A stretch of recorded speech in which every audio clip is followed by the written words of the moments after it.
Hi friends, எல்லோருக்கும் வணக்கம். எல்லோரும் நல்லா இருக்கீங்களா ஃப்ரெண்ட்ஸ்? இன்றைக்கி நாம் சன் சங்கீஸ் கிச்சன் சேனலில் என்ன ரெசிபி பார்க்க போகிறோன்னா, அழகாக 2 தோசை ஊற்றிட்டு அதுக்கு கூட தொட்டுக்கிறதுக்கு ஒரே ஒரு தேங்காய் சட்னி மட்டும் இன்றைக்கி நம்ம செய்ய போகிறோம். அந்த தேங்காய் சட்னி அவ்வளோ டேஸ்ட்டாக இருக்கும். இந்த தோசை கூட தொட்டு சாப்பிடும்போது நீங்களும் இதே மெத்தடில் செஞ்சு பாருங்கள். வாங்க எப்படி செய்யலாம் அப்படின்ட்டு பார்க்கலாம். ஃபஸ்ட்டு அதுக்கு தேவையான பொருள் என்னன்னு பார்த்தோன்னா, ஒரு தேங்காவை முழுசாக தோண்டி கட் பண்ணி எடுத்துக்கோங்க. அது கூட கொஞ்சமாக இஞ்சி, 3 பல் பூண்டு, ரொம்ப கம்மியாக சோம்பு எடுத்துக்கோங்க. அப்புறம் ஒரு 4 பச்சை மிளகாய், அப்புறம் கல் உப்பு எடுத்துக்கோங்க. அப்புறம் பொட்டுக்கடலை தேவையான அளவு எடுத்து வச்சுக்கோங்க. ஃபஸ்ட்டு மிக்ஸி ஜாரில் இதெல்லாம் ஆட் பண்ணிக்கலாம். ஃபஸ்ட்டு நம்ம பூண்டு, இஞ்சி, சோம்பு இதை ஆட் பண்ணிவிட்டு அது கூட தேங்காவையும் கொட்டிட்டு 4 பச்சை மிளகாவையும் சேர்த்துக்கலாம். உங்கள்கிட்ட வரமிளகாய் இருக்குது அப்படின்னா வரமிளகாவை போட்டுக்கோங்க. ஆனால் இதுக்கு பச்சை மிளகாய் தான் அவ்வளோ டேஸ்ட்டு கொடுக்கும். அப்புறம் இது கூட நாம் 2 கை அளவு பொட்டுக்கடலை சேர்த்திக்கலாம். பொட்டுக்கடலை சேர்த்திட்டு அது கூட தேவையான அளவு நாம் கல் உப்பு சேர்த்திக்கலாம். அதிகமாக உப்பு போட்டுறாதீங்க. ஃபஸ்ட்டு கம்மியாக போட்டு அரைச்சிட்டு பத்தலைன்னா அப்புறமா போட்டுக்கலாம். இதை தண்ணி சேர்த்தாமல் நம்ம ஃபஸ்ட்டு மிக்சியில் அரைச்சிட்டு வந்துடலாம். ஏன்னா தண்ணி சேர்த்தாமல் அரைச்சோன்னா தான் தேங்காயெலாம் முழுசாக அரைப்படும். இல்லைன்னா தண்ணி ஃபஸ்ட்டே சேர்த்திட்டோன்னா தேங்காய் அங்கங்கே பீஸாக குட்டி குட்டியாக இருக்கும். ஏன்னா தெரியாமல் ஒருத்தர் நிறைய தண்ணி ஊற்றிடுவோம். ஃபஸ்ட்டு நிறைய தண்ணி ஊற்றிட்டோம்னா அந்த பீஸ் குட்டி குட்டியாக தேங்காய் இருக்கும். இப்படி ஃபஸ்ட்டு தண்ணி ஊற்றாமல் அரைச்சிட்டு அதுக்கப்புறமா தண்ணி ஊற்றி அரைச்சோன்னா தேங்காய் முழுசாக அரைபட்டுரும். இப்போ சட்னியும் சூப்பராக இருக்கும். அவ்வளோதான் ஃப்ரெண்ட்ஸ், நம்ம சட்னி அரைச்சிட்டோம்.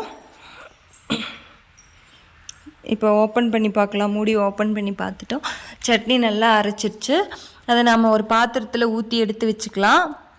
இப்போ இது கூட நாம் மிக்ஸி ஜார்லேயே இன்னும் கொஞ்சம் தண்ணி விட்டு நல்லா அலசி அதையும் அது கூடவே ஊற்றிக்கலாம். அதிகமாக தண்ணி ஊற்றிடாதீங்க, அப்புறம் சட்னி தண்ணி மாதிரி ஆகிடும்.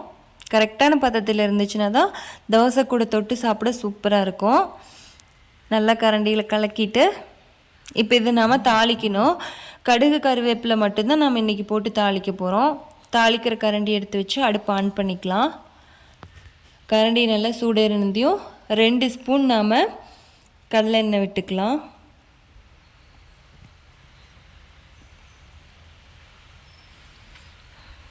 எண்ணெய் சூடேறினதையும் நாம் கடுகு போட்டுக்கலாம்.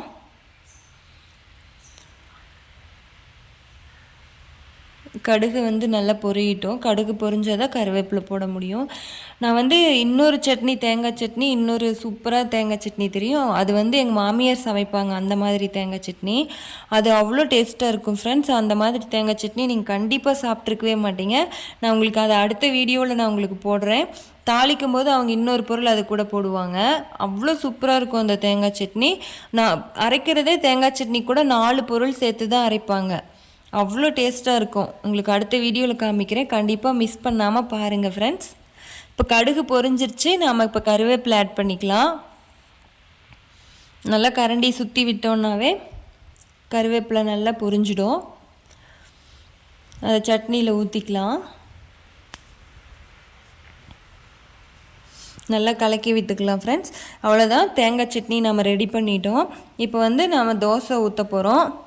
தேங்காய் சட்னி தொட்டு சாப்பிட தோசைக்கல் அடுப்பு மேலே வச்சுட்டு அடுப்பை ஆன் பண்ணிக்கலாம். தோசைக்கல் நல்லா சூடேறட்டும். இப்போ அது கூட நான் லைட்டாக எண்ணெய் விட்டு தண்ணியை இப்படி விரலில் தெளித்தோன்னாவே எண்ணெய் எல்லா இடத்துலையும் ஸ்ப்ரெட் ஆகிடும். நம்ம எண்ணெய் தேய்க்க தேவையில்லை. இப்போ தோசை மாவு ஊற்றிட்டு நல்லா கரண்டியில் சுற்றி விடலாம். தோசை சூப்பராக பேப்பர் ரோஸ்ட்டு மாதிரி இருக்கும் ஃப்ரெண்ட்ஸ். பாருங்களேன், தோசை ஊற்றிட்டோம். இப்போ லைட்டாக எண்ணெய் மட்டும் விட்டுக்கலாம். அப்படியே சுற்றி வர லைட்டாக எண்ணெய் விட்டுட்டு சூப்பரான பெப்பர் ரோஸ்ட்டு ஃப்ரெண்ட்ஸ். இதை நல்லா மூடி போட்டு ஒரு 30 செகண்டு தான் ஃப்ரெண்ட்ஸ் மூடி வைப்போம். இதை திருப்பி போட தேவையில்லை. தோசையை பாருங்கள், ஓப்பன் பண்ணி பார்க்கலாம். அப்படியே ரெடி ஆகிடுச்சு தோசை. பேப்பர் ரோஸ்ட்டு சூப்பராக ரெடி ஆகிடுச்சு. இன்னும் ஒரு தோசை நம்ம மறுபடியும் ஊற்றிக்கலாம். லைட்டாக அப்படியே எண்ணெய் விட்டுக்கலாம். இதையும் அதே மாதிரி மூடி வைக்கலாம், வேகட்டும். ஒரு 30 செகண்டுக்கு அப்புறம் ஓப்பன் பண்ணி பார்க்கலாம். வெந்துருச்சு. இதையும் அப்படியே 2ஆக மடிச்சுட்டு நம்ம 2 தோசை அழகாக ரெடி பண்ணிட்டோம். அதுக்கு அழகாக ஒரு தேங்காய் சட்னியும் ரெடி பண்ணியிருக்கோம். சூப்பராக இருக்கும், சூப்பர் டேஸ்ட்டில். நீங்களும் இதே மெத்தடில் உங்களுக்கு தேங்காய் சட்னி இதே மெத்தடில் நீங்களும் அரைச்சி பாருங்கள். சமைச்சு சாப்பிட்டு பார்த்துட்டு உங்களுக்கு இந்த டேஸ்ட்டு பிடிச்சிருந்ததுன்னா எங்கள் வீடியோவுக்கு லைக் பண்ணுங்கள், ஷேர் பண்ணுங்கள், கமெண்ட் பண்ணுங்கள். சப்போர்ட் பண்ணுறதா இருந்ததுன்னா கண்டிப்பாக நீங்கள் சப்ஸ்கிரைப் பண்ணுங்கள் ஃப்ரெண்ட்ஸ். கண்டிப்பாக சப்ஸ்கிரைப் பண்ணுங்கள்.